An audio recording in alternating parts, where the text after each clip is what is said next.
منزل جنون عائشہ رانا قسط نمبر 61 پارٹ بی۔ صبح کی پہلی کرن نے جب حویلی کی پرانی مگر شاندار دیواروں کو چھوا تو یوں لگا جیسے وقت تھم گیا ہو۔ دھوپ نرمی سے صحن میں بکھرتی جا رہی تھی، جہاں دھیمی دھیمی روشنی سنگ مرمر کے فرش پر ریشم کی چادر کی طرح پھیلتی جا رہی تھی۔ حویلی کی بالکنیوں پر لٹکتی بیلوں کی ہریالی میں شبنم کے قطرے چمک رہے تھے، جیسے کسی نے نگینیں جڑ دی ہوں۔ فضا میں کہیں دور اذان کی آواز گھل رہی تھی اور ساتھ ہی کہیں قریب سے مور کی بانگ چڑیوں کی چہچہاہٹ صبح کو زندگی بخش رہی تھی۔ وہ حویلی جو صدیوں سے وقت کا عکس اپنے سینے میں لیے بیٹھی تھی، آج بھی ویسی ہی جیتی جاگتی محسوس ہو رہی تھی، خاموش مگر سب کچھ کہتی ہوئی۔ ایسے میں اگر ماہگل کے کمرے میں چپکے سے جھانکو تو وہاں سے مسلسل اس کے بولنے کی آوازیں سنائی دے رہی تھیں۔ مگنی میں بھی کوئی لال جوڑا پہنتا ہے آپی؟ اس ڈریکولا کو کوئی سینس بھی ہے یا نہیں؟ ہمیں نہیں پتہ، ہم یہ ہرگز نہیں پہنیں گے۔ وہ لال رنگ کا بھاری لہنگا چولی اپنے ہاتھ میں پکڑے مسلسل پچھلے 1 گھنٹے سے ان کا سر کھا رہی تھی۔ حور نے مسکراہٹ روکتے معصوم شکل بناتے اس کی ہاں میں ہاں ملائی۔ کہنے کو تو شہر میں پڑتا ہے، ہمارے سامنے بہت بڑے بنتے ہیں، لیکن ذرا ڈریسنگ سینس نہیں ہے۔ میں تو اپنا کریم کلر کا فراک پہن لوں گی، بس ہو گیا فیصلہ۔ وہ حتمی انداز میں بولتی بیڈ پر آلتی پالتی مار کر بیٹھ گئی، ساتھ ہی ایک غسیلی نگاہ اس لال سرخ جوڑے پر ڈالی۔ لیکن مہروز لالا نے صرف یہی خواہش کی ہے کہ تم ان کی پسند کے کپڑے پہنو۔ حور نے اسے سمجھانا چاہا تو وہ مزید بھڑکی۔ وہ ڈریکولا اپنی خواہش سنبھال کر رکھے، ہم نہیں پوری کرنے والے۔ بی جان کا حکم ہے کہ تم یہی پہنو گی، اور اب بس بھی کرو، ابھی تک تمہاری نیند نہیں پوری ہوئی؟ سب مہمان اکٹھے ہو رہے ہیں۔ سامنے صوفے پر بیٹھی زرگل نے اسے بستر میں گھستے دیکھ ڈانٹ پلائی۔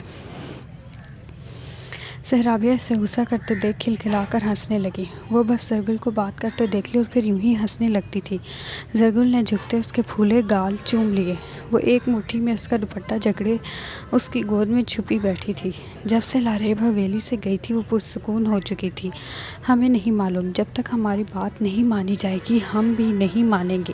جا کر بتا دیں اس ڈریکولا کو، اگر ہم نے ہاں کہہ دیا ہے تو ہمارے سر پر نہ چڑھیں، ورنہ انکار کر دوں گی۔ وہ اس رشتے کے لیے بی جان کو ہاں کہہ چکی تھی، پر تب سے دل عجیب سے احساسات کا شکار تھا۔ وہ کچھ دنوں سے چاہ کر بھی مہروز کا سامنا نہیں کر پا رہی تھی، اور اوپر سے اس پر اس کا غصہ بڑھتا جا رہا تھا۔ ماہگل، شرم کرو، کیسے بار بار اس کا نام بگاڑ رہی ہو؟ ذرا خیال ہے وہ تمہارا ہونے والا شوہر ہے۔ زرگل نے اسے عقل دلانے کی کوشش کی۔ آپی، آپ ہماری بہن ہیں یا اس کی؟ وہ تپ چکی تھی۔ زرگل نے آنکھیں میچتے خود پر قابو پایا۔ اچھا اٹھو تو صبح پہلے ناشتہ کر لو، پھر سوچتے ہیں اس جوڑے کے بارے میں بھی کچھ۔ حور نے اسے مناتے کھڑا کیا۔ میری بیٹی آج کون سے کپڑے پہنے گی؟ زرگل اب سہرابیہ کے ساتھ کپڑے لگا لگا کر چیک کر رہی تھی۔ کیا بات ہے، بہت نور آیا ہے آج تو تمہارے چہرے پر۔ مہروز نے اسے مکمل تیار دیکھتے چھیڑا۔ آج تو نور آنا ہی تھا لالا، آخر زندگی میں ایک بار ہی یہ دن آتا ہے۔ وہ جلد سے اپنے بال سیٹ کرتے ڈریسنگ ٹیبل کے شیشے میں خود کو ہر اینگل سے دیکھنے لگا۔ سب ٹھیک تھا، پھر بھی اس کی تسلی نہیں ہو رہی تھی۔ اپنی جیب سے ایک مڑا تڑا کاغذ نکالتے اس نے سامنے رکھا۔ وہاں ماہگل کی تمام شرائط درج تھیں۔ اس نے کوئی 10ویں مرتبہ پڑھنا شروع کیا۔ شیو کر کے آنا۔ پہلی سطر پڑھتے اس نے اپنی ہلکی داڑھی پر ہاتھ پھیرا جو اس نے صرف ٹرم کروائی تھی۔ اب کلین شیو کروا کر وہ اپنے سب دوستوں سے مذاق نہیں اڑوا سکتا تھا۔ نیلا سوٹ پہننا۔ دوسری شرط پر اس نے فخر سے اپنے کسرتی جسم پر جچتے اس نیلے سوٹ کو دیکھا جس میں وہ انتہائی دلکش لگ رہا تھا۔ بالوں میں جیل اور پرفیوم دونوں کم لگانا۔ لالا دیکھیں، میرے بال ٹھیک لگ رہے ہیں نا؟ اس نے مڑتے مہروز سے سوال کیا۔ فی الحال تو ٹھیک لگ رہے ہیں، لیکن جب اسے تمہارے چلائے چکر کا پتہ چلے گا تو میں کوئی گارنٹی نہیں دیتا۔ مہروز نے اسے وارننگ دی۔ بس کریں لالا، کب سے ڈرائے جا رہے ہیں؟ آج تک اس گھر میں سب اس کی بات مانتے آئے ہیں، اب ایک بار سب میرا ساتھ دے ہی رہے ہیں تو ٹھیک سے دے دیں۔ وہ جھنجھلایا۔ ساتھ لسٹ کی آخری شرط پر نظر پڑی۔ اسٹیج پر مسکرانا۔ ڈریکولا بن کر مت بیٹھ جانا۔ مہروز نے دانت کھچکھچائے۔ آج تو تمہارے ڈھیلے پیچ میں کسوں گا، چالاک لومڑی کہیں کی۔ منہ ہی منہ میں بڑبڑاتے وہ باہر کی طرف بڑھا۔ ہاں ہاں جاؤ، داجی کے پاس اور کان بھرنے رہ گئے ہیں، وہ بھی بھر لو۔ بہروز کے طنزیہ جملے پر وہ فخر سے آنکھیں مٹکاتے وہاں سے 9 2 11 ہو گیا۔ وہ آخرکار ہار مانتے اس وقت سرخ رنگ کے جوڑے میں اوپر سرخ ہی جالی دار دوپٹہ اوڑھے منہ پھلائے خود کو آئینے میں دیکھ رہی تھی۔ اپنا میک اپ اس نے خود ہی برائے نام کیا تھا، لیکن صرف اس لباس نے ہی اس کو ایک نیا رنگ دے دیا تھا۔ اچھا اب بات مان ہی لی ہے تو منہ ٹھیک کر لو نا، حور نے اسے پچکارا، جس پر وہ آنکھیں گھماتے مزید منہ بسور گئی۔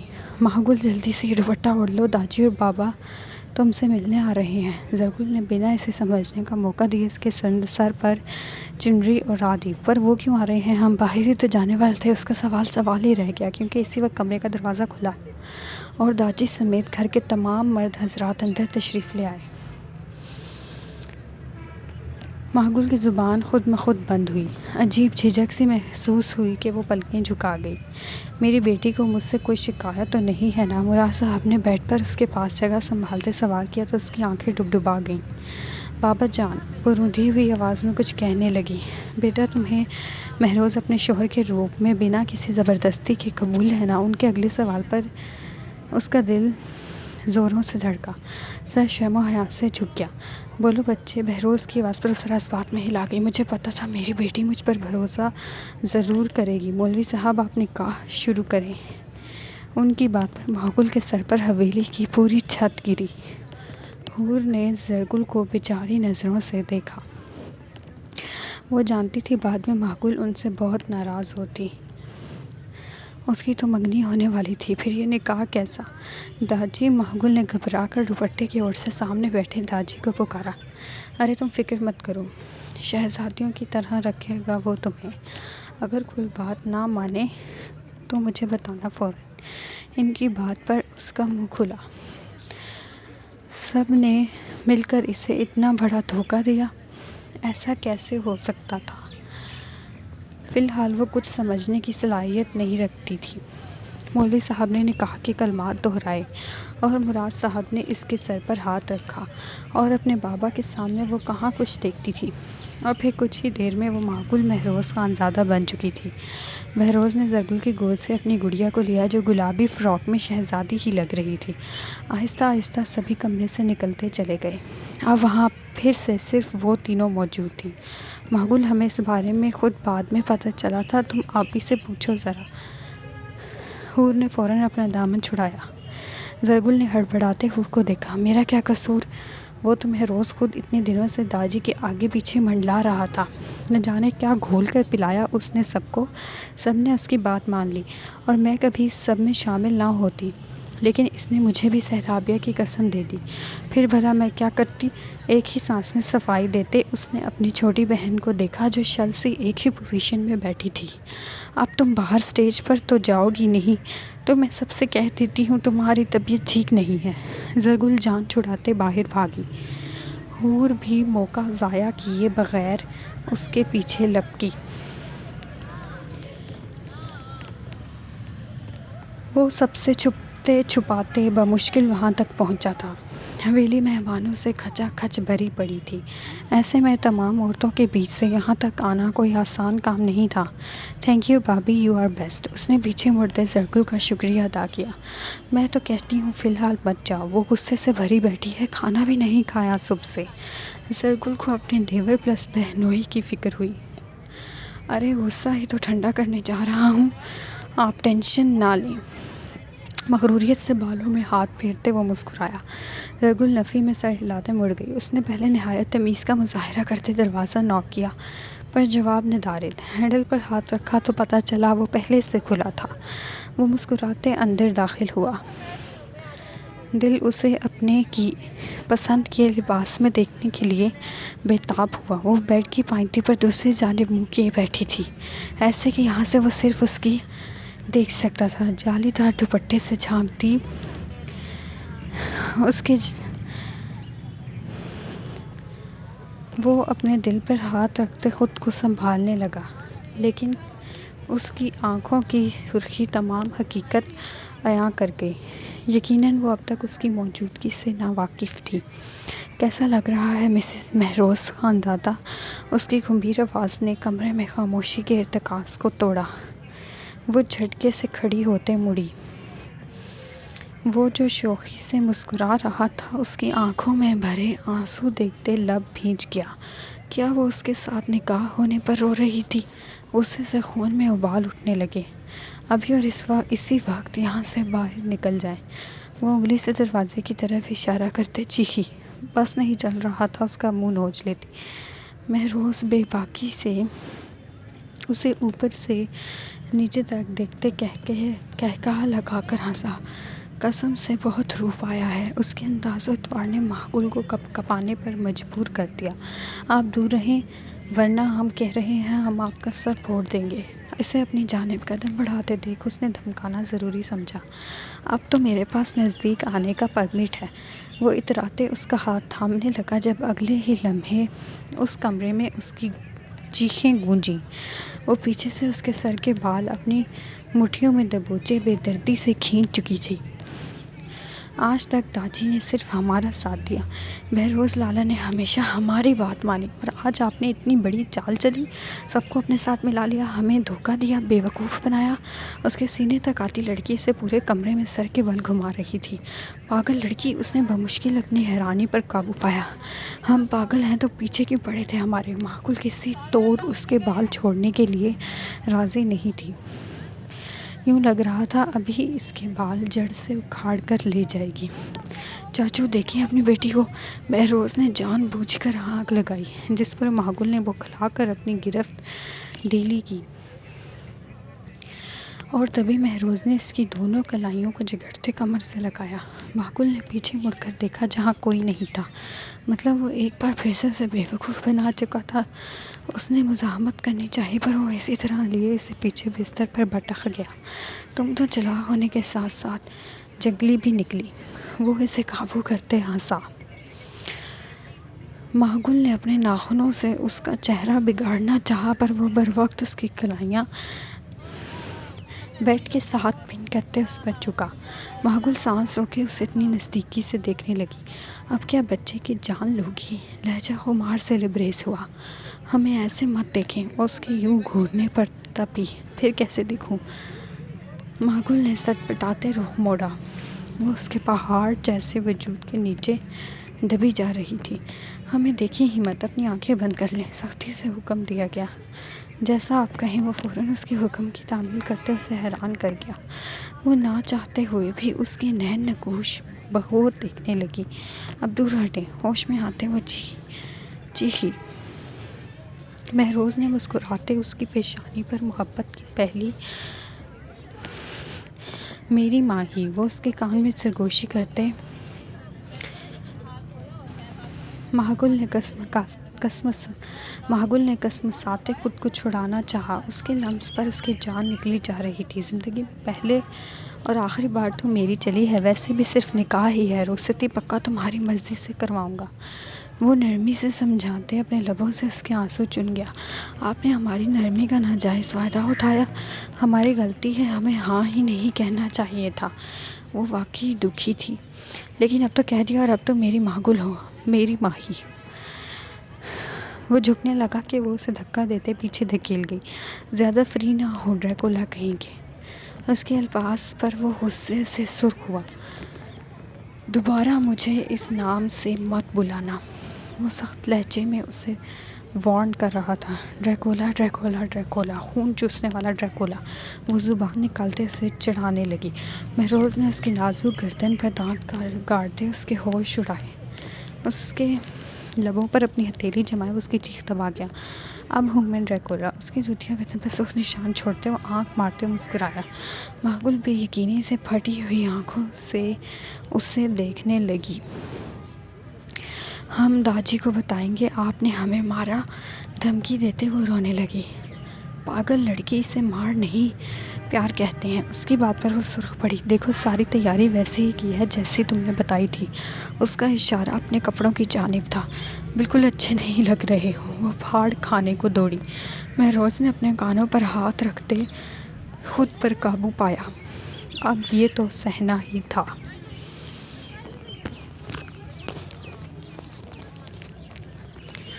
وہ کمرہ کشادہ، صاف اور سلیقے سے سجا ہوا تھا۔ کریم اور نیلے رنگ کے پردے، شیشے کی کھڑکیاں اور جدید صوفے کرینے سے دیوار کے ساتھ رکھے گئے تھے۔ درمیان میں چمکتے ہوئے گلاس ٹیبلز، جن پر پہلے سے رکھے گئے خشک میوے، کھجوریں اور پانی کی بوتلیں مہمانوں کے لیے موجود تھیں۔ تمام مہمان مرد سفید شلوار قمیض، کچھ واسکٹ میں، کچھ کوٹ پہنے ہوئے خوشگوار موڈ میں بیٹھے تھے۔ شامیر کے صبر کا پیمانہ اب لبریز ہو رہا تھا۔ کب سے وہ چوکھٹ پر نگاہیں ٹکائے بیٹھا تھا۔ اس نے جان بوجھ کر ایسی جگہ ملی تھی جہاں سے وہ اندر آنے والے تمام مہمانوں کو دیکھ سکتا تھا۔ کیا بات ہے شامیر، کچھ پریشان لگ رہے ہو؟ بہروز نے اس کی بے چینی کی وجہ پوچھی۔ نہیں کچھ نہیں، وہ سٹ پٹا کر نظروں کا زاویہ بدل گیا۔ کس کو ڈھونڈ رہے ہو؟ بہروز نے مسکراہٹ دبائی۔ کہا نہ کسی کو نہیں، وہ جھنجھلایا۔ ارے لالا سمجھا کریں، ان کی بہت پکی دوستی ہے ریحان لالا سے، تو یہ انہی کا انتظار کر رہے ہیں۔ بہروز نے پیچھے سے آتے اپنا حصہ ڈالا۔ شامیر نے ان دونوں بھائیوں کو گھورا۔ اور تم اندر کہاں گئے تھے؟ بہروز کے سوال پر مہروز سیدھا ہوا۔ وہ مجھے بیجا نے بلایا تھا تو بس مل کر آ گیا، اس نے سوچ کر بہانہ گھڑا۔ اور یہ بالوں کا گھونسلہ بھی بیجا نے بنایا ہوگا۔ شامیر نے اپنا بدلہ پورا کیا۔ مہروز نے سٹ پٹاتے اپنے بال سیٹ کیے۔ بہروز نے ان دونوں کو دیکھتے نفی میں گردن ہلائی۔ شامیر یکدم متوجہ ہوا۔ سامنے ہی ریحان کی گاڑی آ کر رکی تھی۔ مہروز نے بہروز کو معنی خیز اشارہ کیا، پر وہ بغیر ان دونوں کی پرواہ کیے نظریں وہیں ٹکائے رہا۔ اتنے گھنٹوں کے صبر کا پھل ملنے والا تھا۔ بالآخر وہ اسے دیکھے گا۔ ریحان نے گاڑی سے اترتے پچھلا دروازہ کھولا۔ گلابی آنچل لہرایا تو شامیر اسی وقت کھڑا ہوا۔ ارے واہ، کتنی عزت کرتے ہیں شامیر لالا اپنے سالے کی، بہت ہی پیار ہے دونوں میں۔ مہروز نے کہکا لگاتے اس کا مذاق اڑایا، پر وہ تو جیسے سن ہی نہیں رہا تھا۔ ریحان کے چوڑے وجود کے آگے وہ وجود مکمل چھپ چکا تھا، یہاں تک کہ وہ ایسے ہی لیے اسے زنان خانے تک چھوڑ آیا، اور شامیر اس کی ایک جھلک بھی ٹھیک سے نہیں دیکھ پایا۔ مہروز کو واقعی افسوس ہوا۔ ذلیل گھٹیا انسان، شامیر منہ ہی منہ میں بڑبڑایا۔ ریحان مسکراتے اندر داخل ہوا۔ شامیر نے بیٹھتے ٹانگ پر ٹانگ چڑھا لی۔ بہروز ہی کھڑے ہوتے اس سے بغلگیر ہوا۔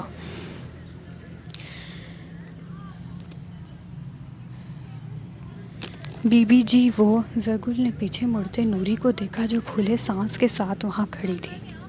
کیا ہوا، تم ٹھیک تو ہو؟ وہ پریشانی سے اس کی جانب بڑھی۔ ابھی ابھی اس نے نوری کو مردانے میں بھیجا تھا تاکہ وہ بہروز سے سہرابیہ کو لے آئے۔ وہ کافی دیر سے وہیں تھی، اب یقیناً اسے بھوک لگی ہوتی۔ مجھے تو جی یقین نہیں آ رہا۔ اس کے جواب پر زرگل کی پریشانی بڑھی۔ کچھ بتاؤ تو صحیح، ہوا کیا؟ وہ ہاتھ میں سہرابیہ کے لیے تیار کردہ فیڈر لیے کھڑی تھی۔ وہ جی وہاں سہرابیہ بی بی کا چچا آیا ہے، اور وہ اس کی آدھی ادھوری بات پر زرگل کے پسینے چھوٹے۔ اور کیا؟ اس نے بمشکل دو لفظ ادا کیے۔ اور وہ سردار جی سہرابیہ کو ان کے حوالے کر رہے تھے، اب تک تو شاید وہ چلے بھی گئے ہوں گے۔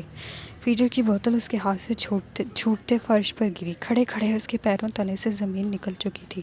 تو اس میں اتنا حیران ہونے کی کیا ضرورت ہے؟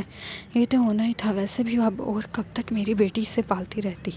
نازیہ بیگم نے اندر آتے تنفر سے سر جھٹکا۔ اب میرا منہ کیا دیکھ رہی ہو؟ باہر مہمانوں کے پاس جاؤ۔ انہوں نے نوری کو وہاں سے بھگایا تو وہ مزید ہک ڈانٹ سے ڈرتی فوراً وہاں سے غائب ہوئی۔ زرگل، اب پرائی اولاد کو چھوڑو اور اپنی فکر کرو۔ حویلی کو وارث دینا ہے تم نے، ہاں؟ وہ پیار سے اس کی تھوڑی پکڑے سمجھا رہی تھی۔ بہت کم ہی وہ ایسے پیار سے بات کرتی تھی۔ زرگل نے آنسوؤں سے لبریز آنکھوں سے انہیں دیکھا جو اس کی تکلیف سے بالکل انجان تھی۔ نہیں، وہ میری بیٹی ہے، ایسا نہیں ہو سکتا۔ وہ تیزی سے باہر بھاگی۔ زرگل، انہوں نے اسے آواز دیتے روکنا چاہا پر وہ تقریباً بھاگتے ہوئے مردانے کی طرف بڑھ رہی تھی۔ دوپٹہ سر سے اترتے گلے میں لہرایا۔ عورتیں اس کی حالت دیکھتی آپس میں چہمگوئیاں کرنے لگیں، پر وہ بنا دھیان دیے متوحش سی آگے بڑھ رہی تھی۔ ابھی تک تو وہ چلے بھی گئے ہوں گے، نوری کی بات یاد کرتے اس کا دل پھٹنے لگا۔